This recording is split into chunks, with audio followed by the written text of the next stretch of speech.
Shalom to everyone. Good to see you all. Good to be alive. I was a little late getting online because we don't know yet if there's going to be an election or not. I told my wife, give me a holler. She's downstairs watching the TV, and so we'll see how things go. Um, I don't know if you're interested in hearing what the debate is about, but one minister wants more money for the police, and if he doesn't get the money, he's quitting. Not quitting, but he could bring the government down for lack of a vote of confidence. And then the religious don't want their boys to go into the army, so they're pushing for a law which will exempt their kids. So it's not a. These are silly things to bring down a government in the middle of a war.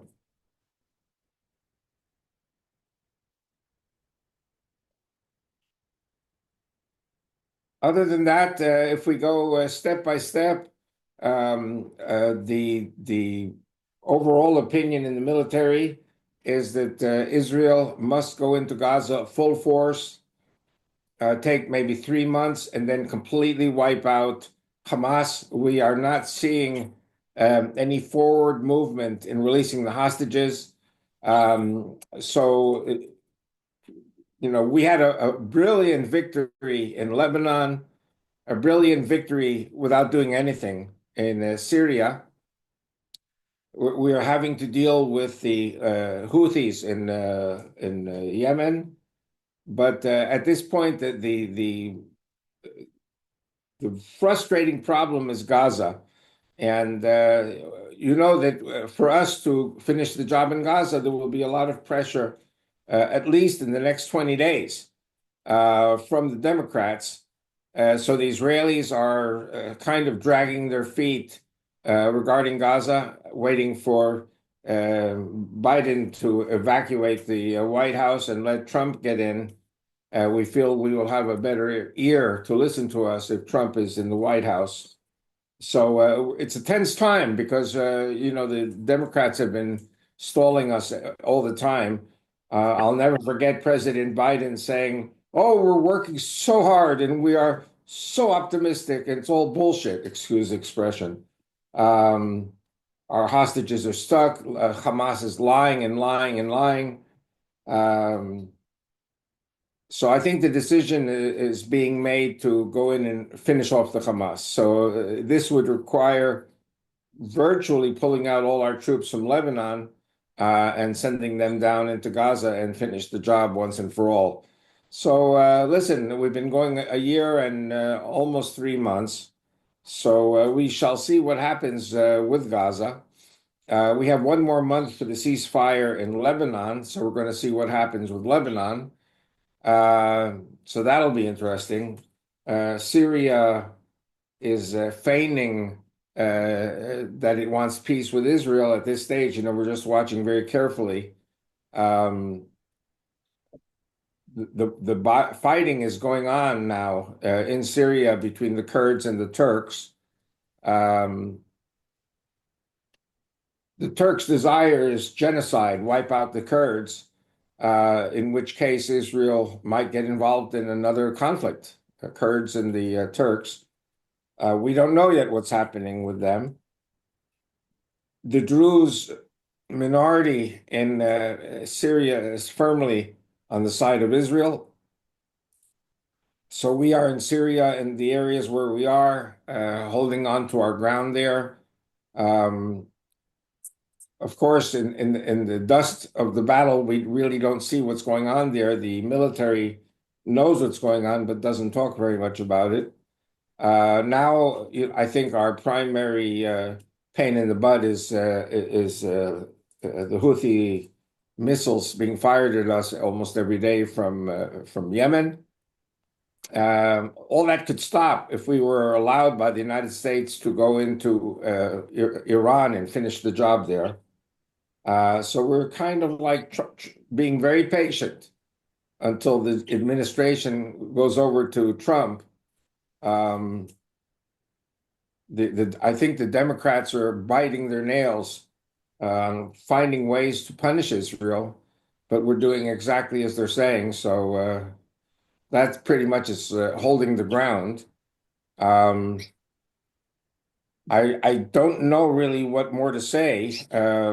Things are kind of like bubbling before boiling over, and we're doing the best we can under the circumstances.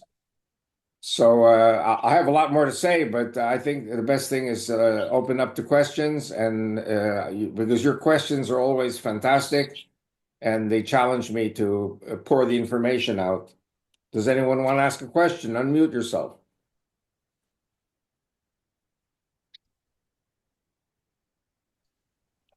Could you give us some information on this new missile that the Houthis fired? And do you think that Israel should go ahead and respond against Iran? Very limited even before Trump takes office.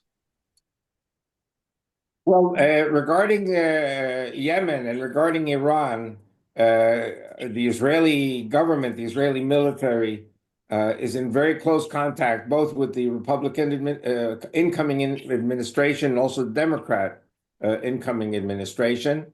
Um, um, it seems that the military, which is actually very neutral in this, between the Democrats and Republicans, the military are especially involved.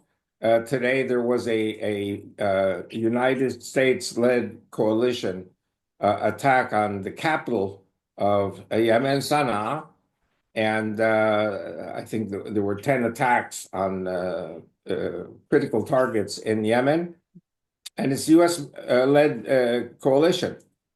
So we're waiting to see. I would tend to believe that we're coming down to the last, how shall I say, the last hour or the last few minutes when we get a few days before the 20th of January. Because Trump said he wants no more war once he becomes president. So Israel still doesn't, I mean, as far as we know, Israel doesn't really want to offend President Trump. So there might be something going on before. I don't think it will be in the next few days, but I think as we get closer and closer to the January 20th inauguration date, I think we shall be seeing something happening major. Something which Israel is not involved in is that the population in Iran has begun to protest. There are tremendous shortages of gasoline. There are tremendous shortages of water. Because there's no gasoline, no electricity. Aaron Lipkin, he does live soon. Hello? What's the matter over there? Sorry. Is somebody unmuted? Yes. Okay, so if you want to talk, let me know. But I'm just answering this point here. Israel's hope is that we shall see some kind of a revolution in Iran, which would preempt a military attack on Iran. In other words, if there's a revolution and a change of the guard in Iran, this might be our dream, not to have to go to war with Iran. Israel has always had a very special relationship with the Iranian people. The problem here is that to help a revolution along in Iran, we have to provide, or somebody has to provide weapons and to take out the Iranian Revolutionary Guards. These are the ones that shoot at young girls, or who take off their head coverings, or young boys in the streets. Something that Obama could have done years in 2009, and he didn't. Hundreds of innocent kids were slaughtered. Everything is so ticklish, so sensitive that we're watching very carefully where this is all going. Also, the Houthis in Yemen really cannot launch more missiles if Iran stops supporting them. So I think we're very close. I would say we are 90% close to the end of the war if we can defeat all these proxies, all these tentacles of the Ayatollah octopus. So we're waiting to see where that is all going. But regarding any military, really heavy military action by Israel, I think we have 21 days till let me tell you, in Israel, we are counting the days down to the inauguration every day, every hour, every minute.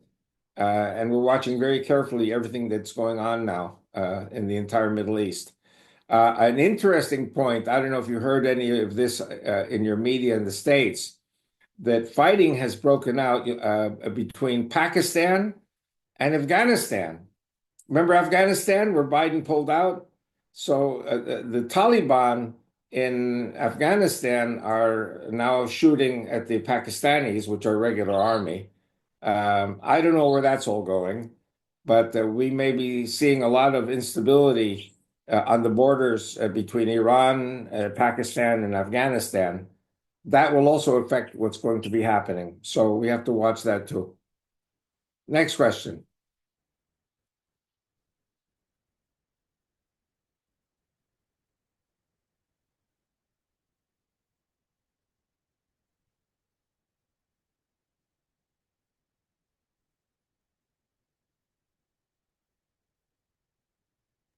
Avi, No, is it oh, Turkey good. that's funding the rebels in Syria? Correct. It's not only funding the rebels in Syria, the Turks are training them. The Turks have their own issues.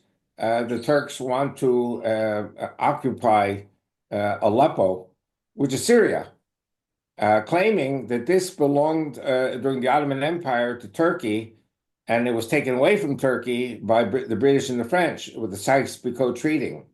So we're going to have to see what's going to happen with Turkey, because Turkey wants to renew the Ottoman Empire. So they're a little crazy. So So we'll watch. can you talk about that dynamic then with Russia and Turkey and Iran and now with Syria, how that all plays into each other? Yeah, I wish my wife were upstairs here in the office with me, because I promised to give her an explanation. She asked that very same question. And the media had been talking about why is Russia in the Ukraine, why is Turkey in Syria, and what happened with the Serbs and Yugoslavia. And basically, to boil it down to just a few sentences, the Turkish Empire, which came into existence around the year 1002, has been fighting the Christians in the what used to be the Eastern Roman Empire, Byzantium, Constantinople. All these areas were controlled by Christians until the Turks came in from the east. And what happened was eventually the Turks crossed over the Dardanelles into the European Turkey and basically took over all of Eastern Europe and killed many Christians. And also there were many Christians, in order to fight other Christians, that made deals with the Turks, which allowed them to conquer more territory.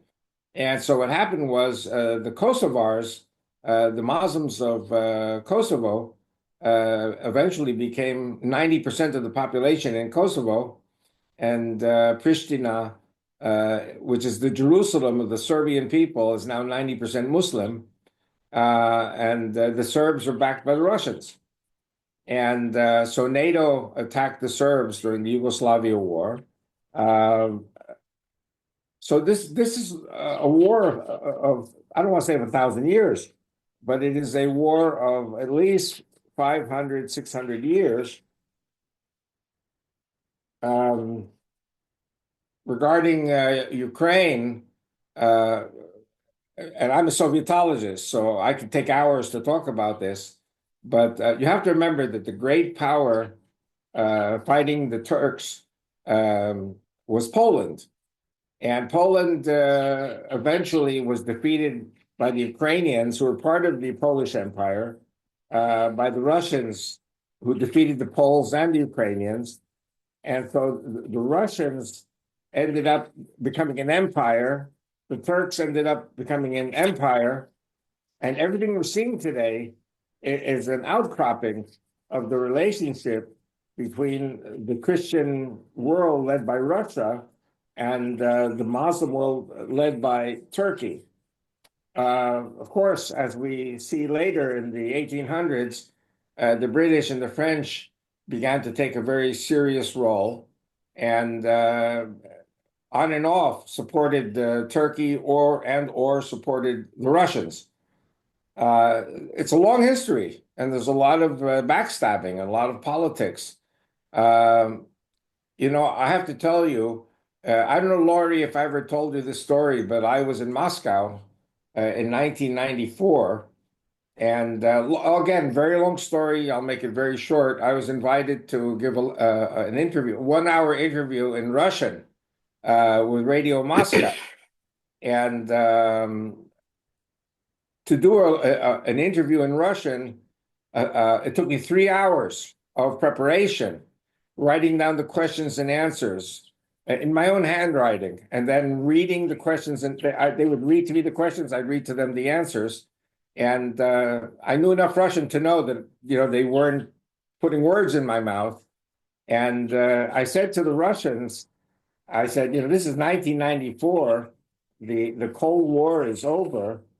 The enemy of Russia, I said, is not the US.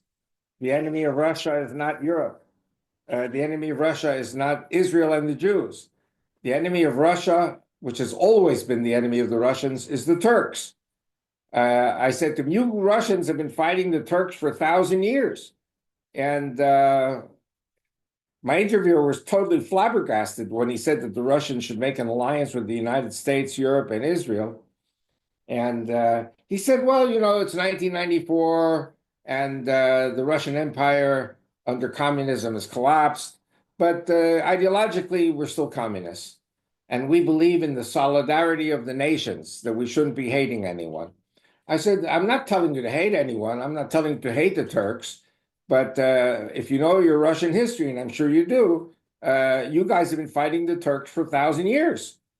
And he looked at me, he thought for a moment, and then he said, Avi said, you're right. We've been fighting the Turks for 1,000 years. And what's happening today with Turkey and with the rebels in Syria is a war between Russia and the Turks. Don't forget that the rebels who overthrew Bashar al-Assad are Sunni Muslims, backed by Turkey, who are Sunni Muslims, and Bashar al-Assad fled to Russia. His wife divorced him also. So we're watching to see what happens. The Turks want to genocidally kill the Kurds in eastern Syria. Probably go on to kill the Kurds in Iraq, kill the Kurds in Turkey, kill the Kurds in Iran. You're talking about Turkey, a country of 70, 80, 90 million people, killing 40, 50 million Kurds. So this is something that the Turks are used to these things. But we who call ourselves Westerners, we don't like the idea of tens of millions of Kurds being killed. And so my primary consideration is that our relationship, Israel's relationship, the United States relationship with the Kurds has been a good relationship by and large, and we should support them, which might eventually lead us into an Armageddon war with the Turks. And I've been talking about this a long time already, about the sinking of the Turkish fleet by the Catholic Venetians, Genoans, and Spanish fleets in 1571. So we should be watching very carefully if the Turks decide to invade Cyprus. Okay, Cyprus is also the Byzantium and was handed over to the Turks by the Allied Christians in 1571. So now the Turks say, give it all back. Because as in the case of Hong Kong, Britain signed the 99-year lease with Hong Kong with the Chinese and Cyprus with the Turks. So the Turks said that ended in 1977. So we want the Turkish part of Cyprus handed back to us, the whole area of Cyprus handed back to us, and we want to control the oil and gas in the hands of the Cypriots and the Greeks. Don't forget, Greece was also part of Ottoman Turkey for a few hundred years until 1821. So we're talking about some very, very heavy issues which will come to the fore, I think, in the not too distant future. But at this stage, all Israel can do is sit back and watch what's going on in Syria and Lebanon and wait to see what happens. You know, we really do not want to get into a war with Turkey. Did I answer you, Laurie? Was it Laurie who asked the question? Yes, yes, that was a great answer. Thank you. Thank you. So, you know, as an American Israeli, what I try to do is when I'm sharing information, look at how the American people feel about something, and it's almost always the same as what the Israelis feel about the same thing. And basically, Israel, the Arabs always say Israel is an extension of the United States. And I say, amen, amen. Israel is a Judeo-Christian country. United States is a Judeo-Christian country, and we are marching together with the Americans, though some American leaders don't really understand that.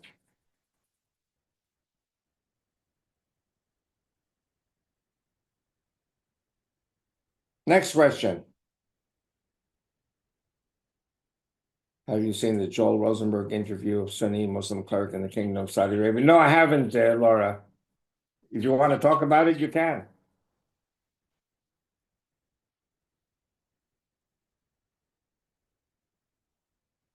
Laura, are you there?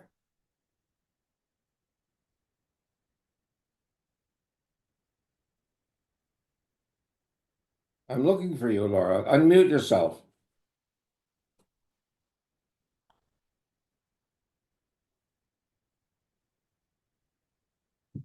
Laura, did you want to say something?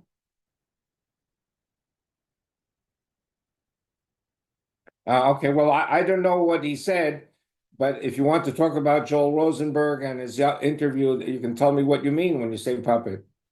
Very important for you to talk, Laura, because we want your view here. Can you unmute?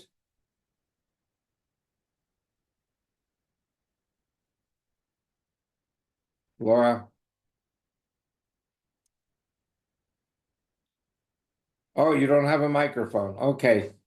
Well, if you want, you can type in a few sentences and then I'll do my best to answer and you'll tell me if I answered what you wanted to say.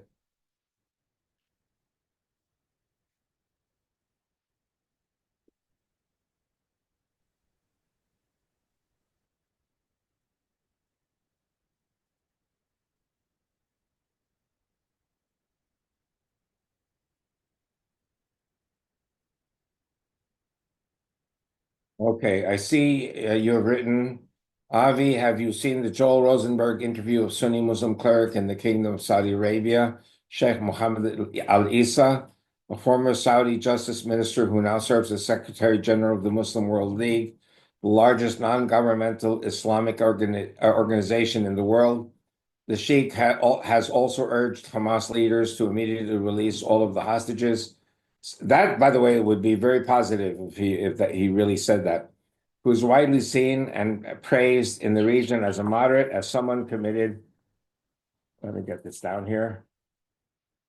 As someone committed to de-radicalizing mosques and building bridges to leaders of other faiths, has served on the advisory board of All Arab News. Joel Rosenberg said, "Indeed, I have come to consider him a friend." Over the past 6 years since we first met in Riyadh, I felt that Rosenberg was being used as a puppet. I have no mic. Okay. So since I have not heard him speak, it's very, very hard to say what the Saudi minister was saying. But I will say one thing: the Saudi government are experts in how to handle the Westerners. They are experts in how to take advantage of the naivete of the Westerners. I believe that there can't be good things coming out of the Saudis. But as my wife said, there's a saying in Egypt, you can't trust them even 40 years after they're in the grave. Islam is a triumphalist system that will use peaceful strategies, peaceful means to win a certain battle with the West.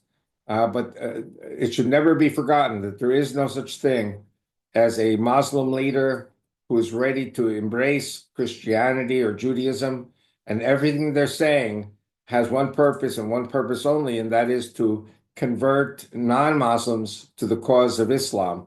And even in Israel, we have Israeli Jewish leaders who are infatuated with the Saudis and thinking that everything can be solved with the Saudis. But the Saudis, there should be no doubt. We may have a peace agreement with them temporarily, but the Saudis, as the how shall I say, the holders or protectors of the Kaaba, the Black Stone in Mecca, feel they have a special responsibility in the conquest of Israel, the destruction of Israel. So I really don't place too much faith in the goodwill of the Saudis towards Israel. If we have to talk to them, we'll talk to them. Maybe we can have relations with them, but it doesn't mean that they are innocent bystanders. And they will use their money and their power to defeat Israel, together with other Muslim countries. Did I answer you? It says new message. Let's see what the new message says.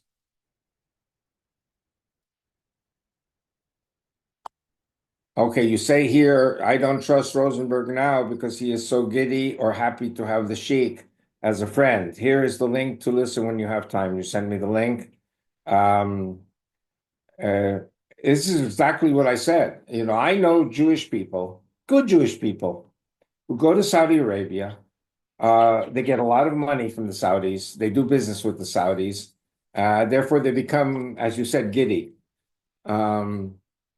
And I think the only one who would never go to Saudi Arabia is myself because of things that I've said about Islam. And I'm not looking for money from anyone. So all I can say is I'm married to a woman. God gave me Rachel as my wife, and she tells me things exactly as they are in Islam. And the thing is, Americans, Westerners, Israelis are very accustomed to looking through tinted glasses at the Saudis. And the only good thing I can say is I believe in God, and I know that God is with us, and God will not let any silly things happen to us or anything dangerous to Israel. But I will say that a lot of the American leadership is in the pockets of the Saudis, completely controlled by the money of Saudi Arabia, universities, the media, politicians, businesses. And Israel is a nothing. Israel is not an economic power, and there isn't really much we can do with the Saudis unless we want to sell our souls to the devil. Next question, dear.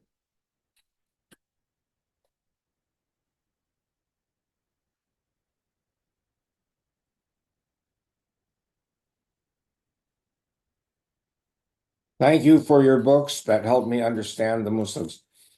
I have to tell you, I was in the process of translating a book from Hebrew to English, but I've been told by the author to wait until the summer, which I said, okay, that will allow me to get down to my 8th book that I'm writing about Turkey and the Armageddon, called Lepanto 2.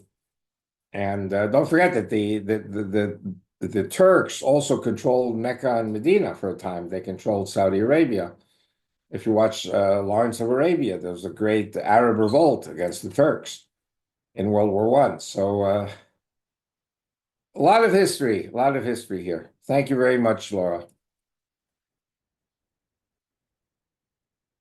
I see you've written to me, do you have translations in Spanish? My husband is Latino. Okay, let me tell you Spanish is my mother tongue. There was a very special lady from Mexico married to an American, and I never really actually met her, but her husband said that she would translate my first two books into Spanish. And she actually did, and she sent me the text. But the question of translating a book into any language is not just about translating and then printing the book. You have to travel to the countries that speak the languages and get on the lecture circuit. And since my work is 99% with the United States or England or English-speaking countries, I have the translation somewhere in my internet from like 20 years ago, but the book is in Spanish, but it's in the internet. It's not. I didn't publish the book.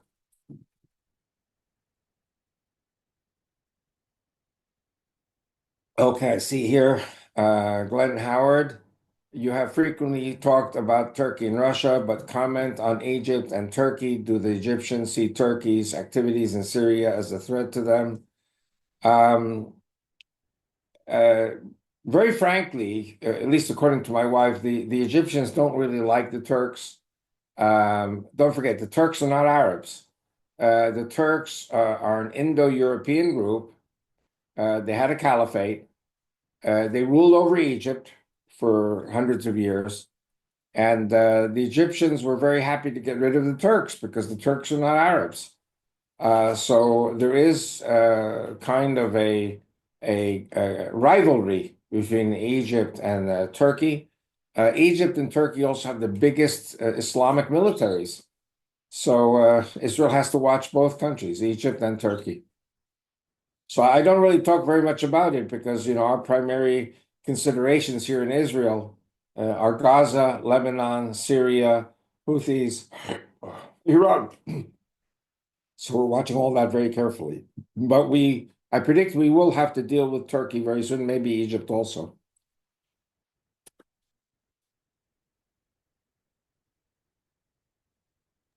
I once got court-martialed in the Israeli army because I spoke about the former Egyptian ministers of war, Huwaidi and Tantawi, who were talking about annihilating Israel, even though Israel had nuclear weapons. So I didn't say that we had nuclear weapons. I said that the Egyptian military were saying we had nuclear weapons.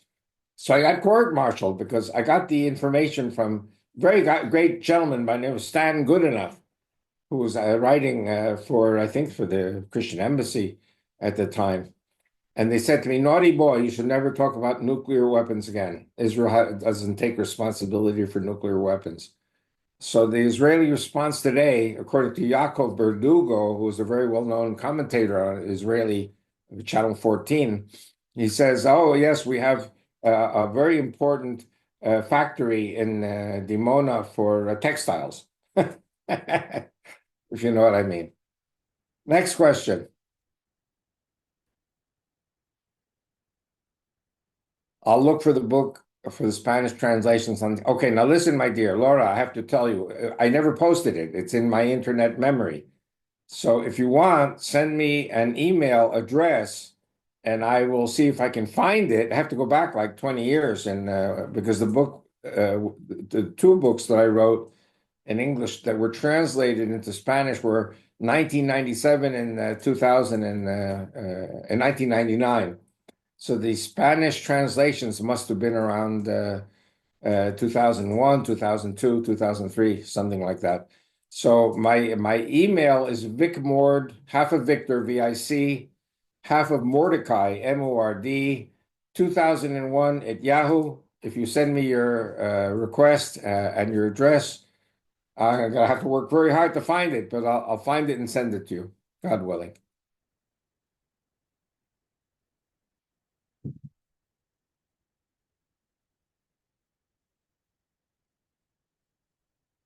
By the way, I think the first book was translated actually into Portuguese also by a lady from Brazil. But in the end, also, because I never got invited to speak in Brazil, I didn't go, so I didn't print the books. My first book, okay, you want the email again? VIC, Victor, not Victor, half of Victor, Vicmord, like Mordecai, all one word, and then 2001. That's all of that is one word. Vicmord2001 at yahoo.com. Correct. I see you typed it in.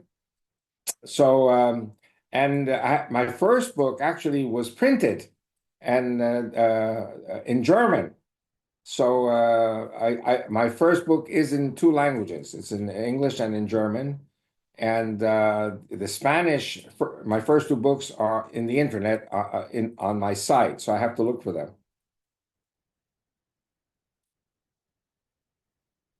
By the way, the key for anyone interested in writing a book in any language is get your suitcase packed and get ready to go traveling for years to the countries in the language the book is translated. Fortunately for me, going to the United States for 35 years was easy.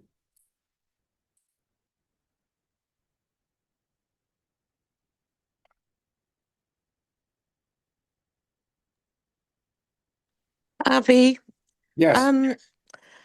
obviously we noticed the new de facto leader of Syria has been meeting with Kuwaiti officials and so they're going to meet with Saudi officials.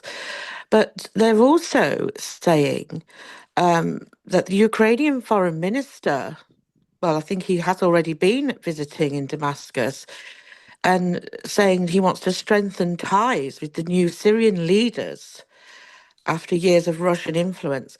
What could Ukraine's interest in Syria possibly be? I mean, besides the fact that my enemy, your enemy is, we can be friends because we share a common enemy. But what possible reason could Ukraine want to be involved in Syria, strengthening ties with what amounts to be? I mean, these people that are have taken over the country, as you were saying, that they are ISIS and really militant. And I've seen some reports coming out that they've already started rounding up Christians and Alawites and Kurds within the country and are executing them. It's just this really confuses me as to what Ukraine they want trade or what would be their ulterior motive for this? Do you Okay. know? Now, if you want, I'll get you even more confused. And one of the things I've been saying for many, many years in the churches and in the lectures that I've been giving, and that is that the Russians, as backers of the Shiites, of the Alawites, the Russians, they weren't the enemy of Israel, but Syria was an enemy of Israel because the Ba'ath Party, which controlled Syria, was controlled by the Shiites. Interestingly, the Ba'ath Party in Iraq was controlled by the Sunnis, and they hated each other, but they were both a Ba'ath Party. Now what's happening is that the Turks have defeated the Shiites and have brought Sunni Islam.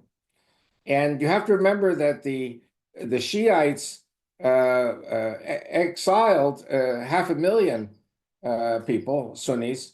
No, they killed 500,000 and they exiled like 9 million Syrians. Had the Sunni Muslims not fled from Syria, they would have been executed by Bashar al-Assad. So now you have the classic revenge coming back to deal with all these people. And they're saying, oh, no, we're not going to kill you, and we're not going to destroy the churches, and we're going to burn down the Christmas trees, and they're going to do all these things. But Arabs are liars, because in Islam, you're allowed to lie. It's called taqiyya. So one of the things that I was saying in the churches was, if Sunni Muslims are 85% of Islam, and if Shiite Muslims are 15%, the Shiites have to be very stupid to go to war against Israel, because Israel theoretically could have been, and maybe still will be one day, allies of Iran, because they're Shiites, allies of the Shiites, allies of the Christians, allies of the Kurds, allies of the of the Druze. And people looked at me like I was crazy, but here it is. The Turks are Sunnis, the rebels are mostly Sunnis, and 15% of Islam is going to be totally annihilated by 85%, unless the Shiites wake up. Hezbollah in Lebanon has to wake up. The Shiites in Syria have to wake up and realize that Israel is not their enemy. The ultimate enemy of Sunni Islam, which is 85% of Islam, is Israel. So people looked at me like I was nuts. But when you understand the inner fighting between the Shiites and the Sunnis, you come to the understanding. So the Druze, they don't fool around. The Druze immediately said, we're joining Israel because we know that the Sunnis will wipe us out for being heretics. The Christians in Syria are anti-Semitic. They're anti-Jewish. And I think you probably heard that when Senator Ted Cruz went to a meeting of Syrian exiles, I don't know if it was in New York or Texas or wherever, or Washington, and he said to these Syrian Christians, he says, Israel is your only friend, your best friend. And they kicked him out of the meeting. They said, we hate the Jews. What are you talking about the Jews for? So you have a lot of people with what they call the classic anti-Semitic churches that don't want to hear about Israel. So they say, okay. They say, we go over to the rebels, we'll be friends. The Christians were part of Bashar al-Assad's army. They'll be slaughtered. And will Israel come to their rescue? I don't think the Christians will even ask Israel to come to their rescue because the Christians have been damned by their priests and by the churches they represent. And you look even at the Pope in Rome, and the Pope is so totally against Israel. So, Israel will bless anyone who blesses us. Here, the Druze, okay, remember the Druze are related to Moses through Jethro. But we have a problem with the Christians of Syria. The Sunnis, I don't know what's going to be with the Sunnis because we don't have any problem with the Sunnis. We don't have any problem. We had a problem with the Shiite government and military of Bashar al-Assad, but I think you will be finding a lot of Syrians who are saying, that we are not with the anti-Israel group, we're with the pro-Israel group. But listen, I live in a country called Israel, and a lot of the Israeli leadership, good Zionist Jews, hate the Christians because Christians hate us. And like I said before, Jody Anderson and Keith Anderson, good Southern Baptists, said to me, hey, listen, the Christians of the Middle East are not the Christians of Texas. Yeah. That's supposed to be funny. But Ukraine specifically wants to strengthen ties with Syria, this new Sunni de facto leadership. Do you think that would be so they can get arms from them? No, listen, the arms that will be coming into Syria now will not be from Iran. Until then, now they were from Iran. The arms coming into Syria now will be from the Turks. Avi, I think she was talking about Ukraine getting arms from Syria. Like, what is Ukraine's motive in this? Okay, well, Ukraine's motive is the following. If Syria was controlled by Russia and the Russian military, and the Russians are out now, this is an opportunity for the Ukrainians to develop a relationship with a non-pro-Russian government. You have to remember also the link between Iran and the drones and the rockets backed by Russia fighting the Ukrainians. So it could be the Ukrainians have a lot to gain by working with an anti-Iranian or anti-Russian military power. Is it clear? I mean, it's simply you have a new factor here in the equation.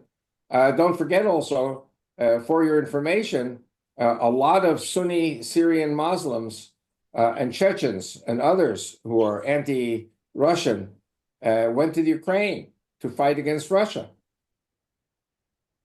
This is an international war.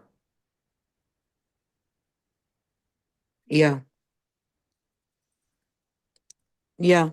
Well, I was just thinking if, they're looking for new friends in Syria, and Syria becomes the enemy of Israel, potentially, to grease that friendship, they are also potentially enemies of Israel.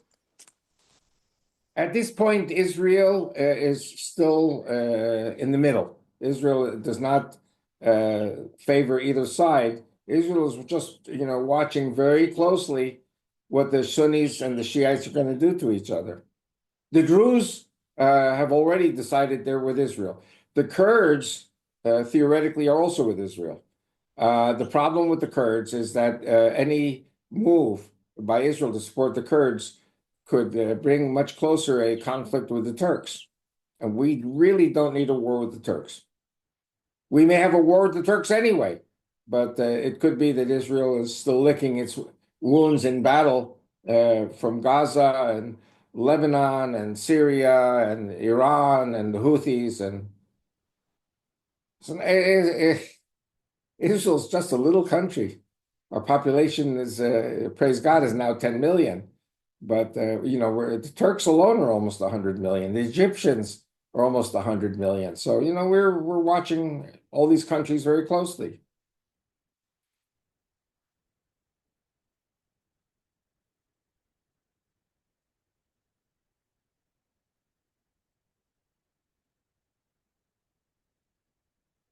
By the way, my grandparents on my father's side were from Ukraine. And when my grandfather was 12 years old, my great-grandmother said, there's the port of Mariupol. Go walking along the railroad tracks, get to Mariupol, get on the first boat out of here, go to Argentina, because the Russian army was looking for 12-year-old Jewish kids to kidnap them and put them in the Tsarist army, and basically they would die in the Tsarist army. Look up the word Canton, Canton. It talks about the Jewish mobilization by the Tsarist military. Terrible. Thank you. I will. Thank you, Angela. No, thank you, Avi. Very interesting.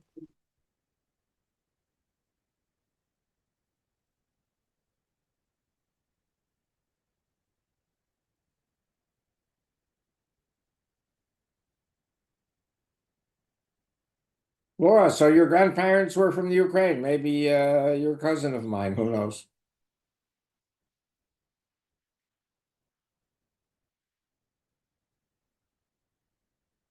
An interesting story. My grandmother's sister, my grandmother went to Argentina. My grandmother's sister stayed in the Ukraine in Kiev. And in World War II, you had the terrible, terrible slaughter of Jewish people in Babi Yar. This is a very, very famous place. The German army and its allies took tens of thousands of Jews and just shot them into trenches. And my grandmother's sister was shot 3 times. She fell into the trench and she wasn't killed. And then when it got dark, she crawled out from among the bodies and went back to her apartment home in Kiev. And her Christian neighbors took care of her, bandaged her, took care of her, and protected her for the entire war from the Nazis. So, anytime anybody says, oh, those Ukrainians, blah, blah, blah, the Ukrainians saved my grandmother's sister. And there are such things as good Christians.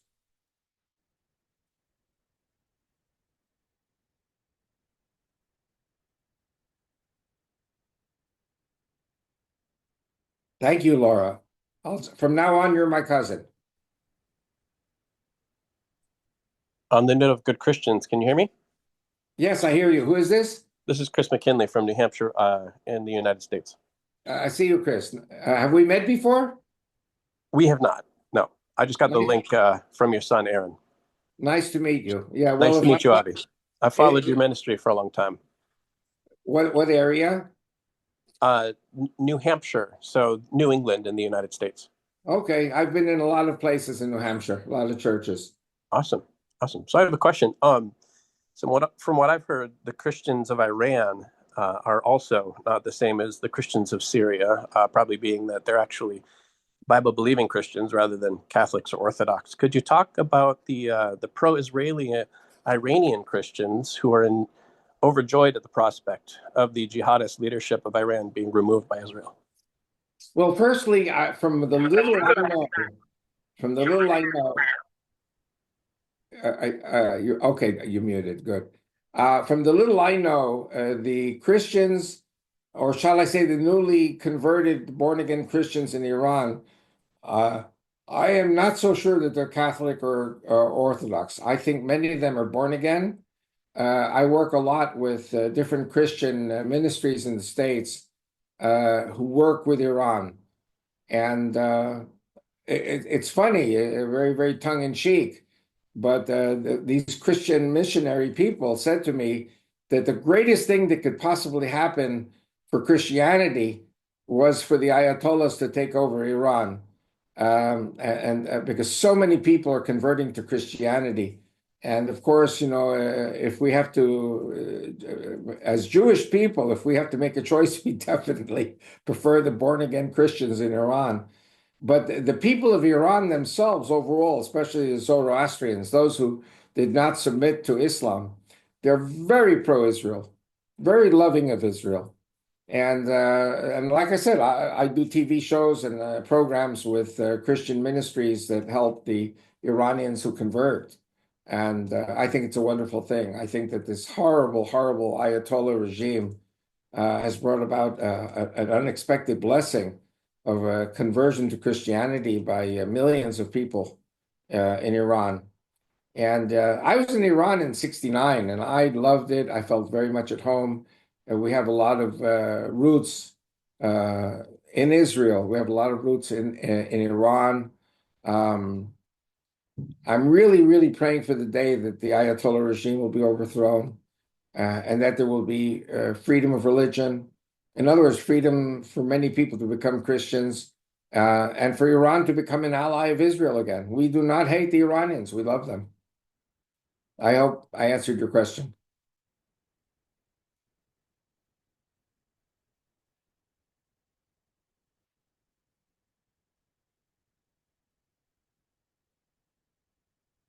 Okay, I'm reading what you're writing to me, but Laura, No, you did right? answer my question. Thank you. Yeah. An interesting point. I don't know how a revolution will help the situation, but in Iran, there's a reality that 50% of the Iranian people are not Persian. You have many, many Azeris, like their relatives across the border in Azerbaijan. They're Turkic. You have many Kurds in Iran. You have many Arabs in the southwest. Southeast, you have another group called the Baluchis. I'm not talking about the actor John Belushi. That was a sillier thing to say. The Baluchis are in Pakistan and in Iran. They control very big areas, which are desert and very rich with lithium and many other valuable metals. These people want to break away from Iran, all these different groups. So we have to watch. Will the borders of Iran change? Will the people of Azerbaijan take over the Azeri areas in northern Iran? Will the Kurds break away and join Kurdistan? Kurdistan, if it breaks away, it will be an empire, 50 million people in Turkey, Iran, Iraq, and Syria. So I think we're going to be seeing, we're on the cusp of major border changes, I think. I hope I answered you, Chris. Yes, definitely. I just have been having trouble figuring out how to unmute. Speaking of the border changes, I know that your son Aaron is probably excited at the prospects of being able to possibly get into areas that were formerly off limits. Could you talk about the potential for archaeology that might exist with the with possible border changes or areas coming under Israeli control? Okay, that's a very, very difficult, a very good question, but a very difficult question. Have you ever heard of Jim and Penny Caldwell? Yes. Oh, okay. So now I don't want to sound too crazy. Many people think I am crazy, but I was saying that the borders of Israel should be from the Nile to the Euphrates because that's what it says in the Bible. I agree. But Jim and Penny said to me, she said, no, it's not just that. She said that Israel must take Saudi Arabia and Yemen and Jordan.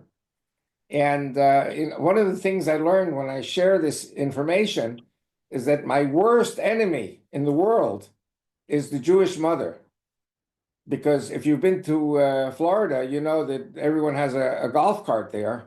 And Jewish mothers want their kids no further than a golf cart drive away from the dinner.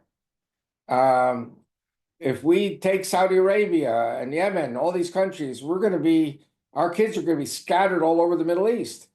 And, one of the things I've been saying a long time is that in America, America is such a great country, such a vast country that many people in New York, for example, have children. One goes to California, one goes to Texas, one goes to Florida.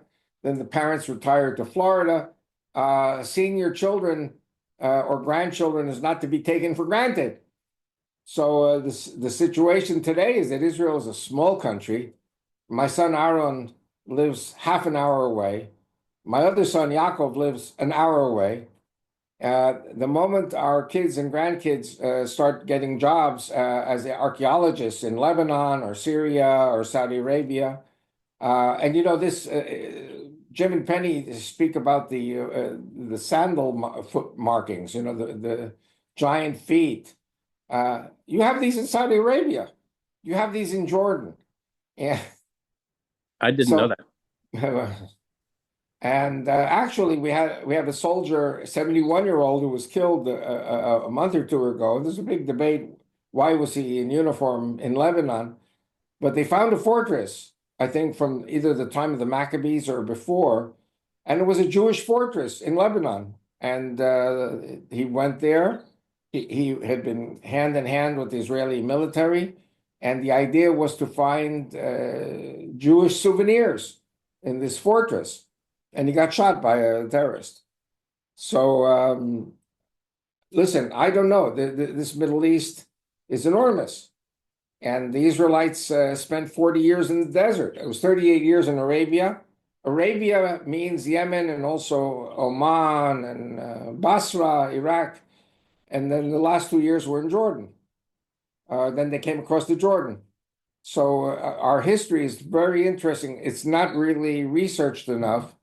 Because the rabbis don't want to talk about it. The rabbis don't like to talk about anything that's not in the Talmud.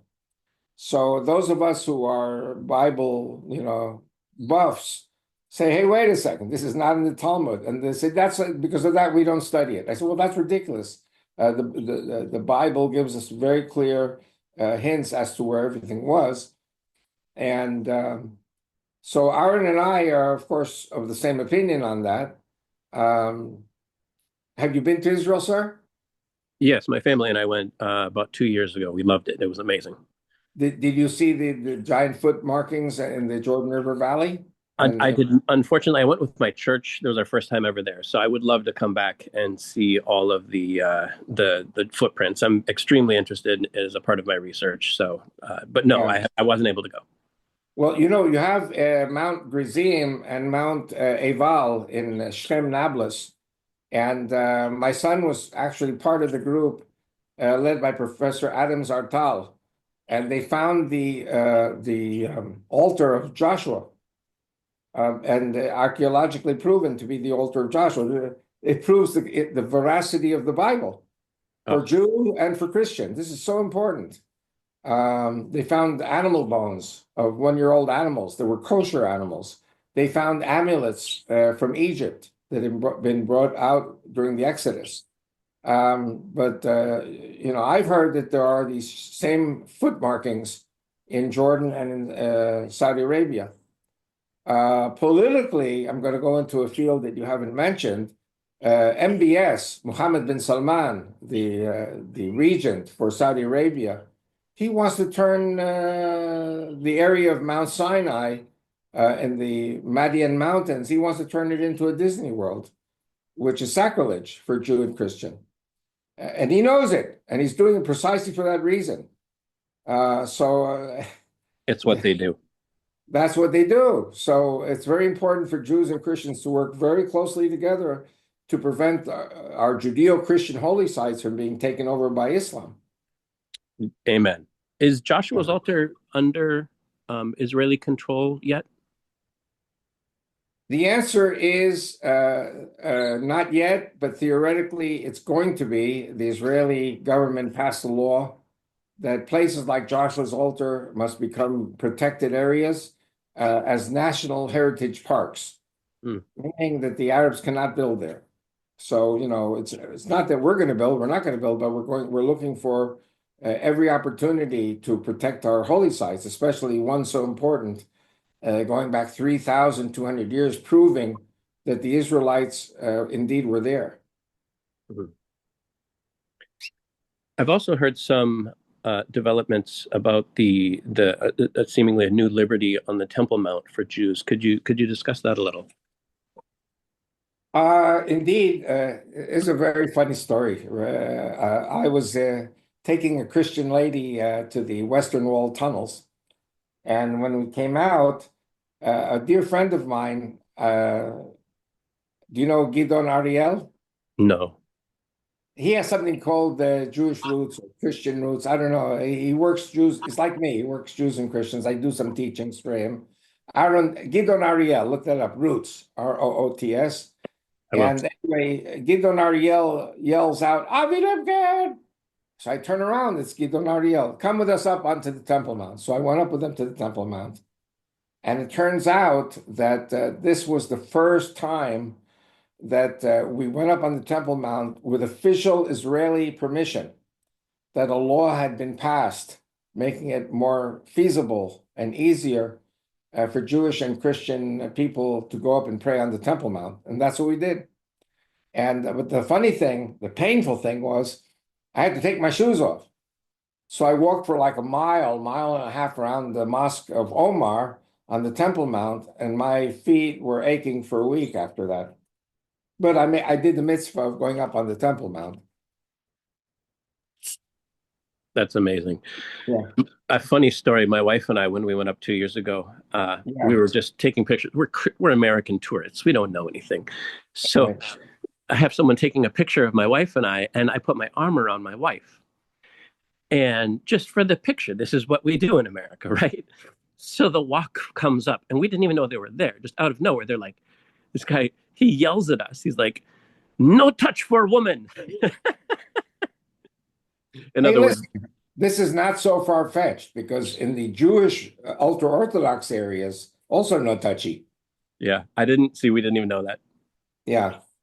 I got into a lot of trouble quite a few times because my parents, I don't know if you heard from the beginning of this Zoom, my parents grew up in Argentina, and Spanish is my mother tongue. And in Argentina, when I was there, I was 16, and what did I know? We were at the synagogue, and after the synagogue services, everybody, men and women, are hugging and kissing each other. But, in Latin American countries, hugging and kissing is just, the way it is, And here in Israel, I started hugging and kissing, and they said, how dare you? So you have to be very careful with different customs, different cultures. Well, it sounds like a Latin American in New England. Yeah. Very similar customs up here. Very, very, yeah, that doesn't fly up here either. But you know what? I grew up in New York, and my family was hugging and kissing always.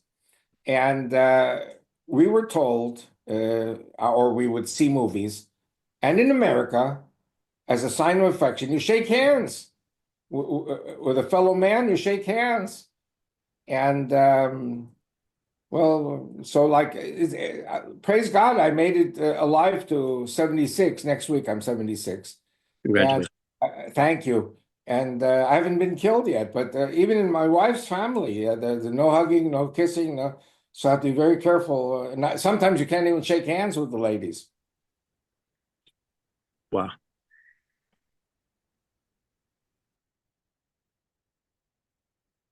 But nice to meet you. I hope we can meet personally. I'm coming to the States, God willing, at the end of January. I don't know if I'm going to make it up to the Northeast, because usually in the wintertime, I'm a snowbird, and I'm in, between Florida and Texas. So usually summers, I love to come up to the Northeast. Oh, well, I'll keep track, and if you're up here, I'll come visit. Yeah, thank you. I've Nice to spoken. meet you, sir. Thank you for answering my questions. It's my pleasure. I've spoken to quite a few churches in New Hampshire. I think there was even one or two in Maine, but Well, maybe I'll have to talk to my pastor. We go to a Calvary chapel, so my pastor is very pro-Israel as well. right. I've spoken to about 30, 40 Calvaries. I spoke at Pope Smith. What's that? Yeah. Oh, at Chuck Smith?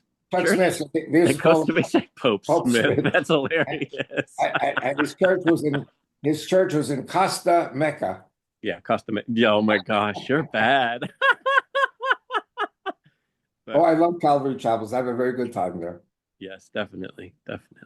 Well, thank you, sir. Hope to meet you. Someday. Yes, amen. I see Laura wrote me a message. What would happen if a missile hit the dome on the rock? Very simple. Israel would be blamed. By the way, you talk about the Dome of the Rock. The ISIS crazy people and those who are with Erdogan, who came into the rebels in Syria, they're saying they want to take Jerusalem and they want to take the Black Stone in Mecca and blow it up, because the Black Stone in Mecca is a pagan place. So ask the ISIS people what they would do. Any more questions?